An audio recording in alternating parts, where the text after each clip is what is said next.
তারপর বিশাল একটা বড় কড়াই নিয়ে নিলাম। মাশাআল্লাহ দিলে কিন্তু অনেক বড় কড়াইটা। এই কড়াইয়ের ভিতরে মূলা বসাবো, এখন মূলা রান্না করতেছি। আর এদিকে দেখেন মূলা কিন্তু আমি ভাপ দিয়ে রান্না করি। এই যে এদিকে মূলা ভাপ দিতেছি, আমি তো রান্না করতেছি। এই যে ভালো করে মূলাগুলো ধুইয়ে গরম পানি দিয়ে সিদ্ধ করে ভাপ দিয়ে নিতে, তারপরে মশলা কষা রান্না করি। দুইটা কড়াই বসাই দিলাম, সেম সেম বিশাল বড় বড় দুইটা কড়াই। এখানে রান্না করবো টমেটো দেওয়া বোয়াল মাছ। দিয়ে দিলাম বেশি করে পেঁয়াজ, কারণ তরকারি পরিমাণ বেশি হলে পেঁয়াজটা তো একটু বেশি দিতে যায়, ময় মশলা তো একটু বেশি দিতে যায়। এখন দুটোটা কড়াইতে রসুন বাটা দিয়ে দিব, হাত দিয়ে দিয়ে দিই, অল্প অল্প দিই পরিমাণ, কারণ রসুন বাটা আমাদের বাসায় কোনো বাটা মশলাই খাইতে চায় না, বেশি একটা মশলা গন্ধটা তারা সহ্য করে। ভালো করে ভাজতে নিয়ে মশলাগুলো।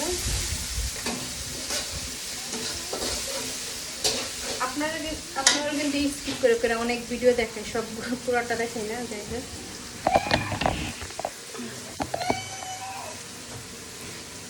তারপরে দেখেন এখানে সব মশলা আমি সাজাই নিচ্ছি। এটা মূলার জন্য, এটা নিচ্ছি মূলার জন্য হলুদ, লবণ, আর মূলা রান্না করবো শুধু কাঁচামরিচ দিয়ে।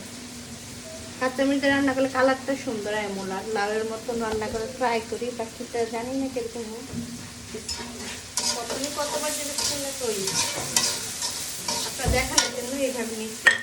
এটা রান্না করতে অনেক লবণ, মরিচ, শুকনো মরিচ আর কাঁচামরিচ বেশি করে, একটু ঝাল ঝাল বোয়াল মাছ রান্না করবো। আঁচটা কমাই দিই, সামান্য পরিমাণে একটু পানি দিয়ে নেব।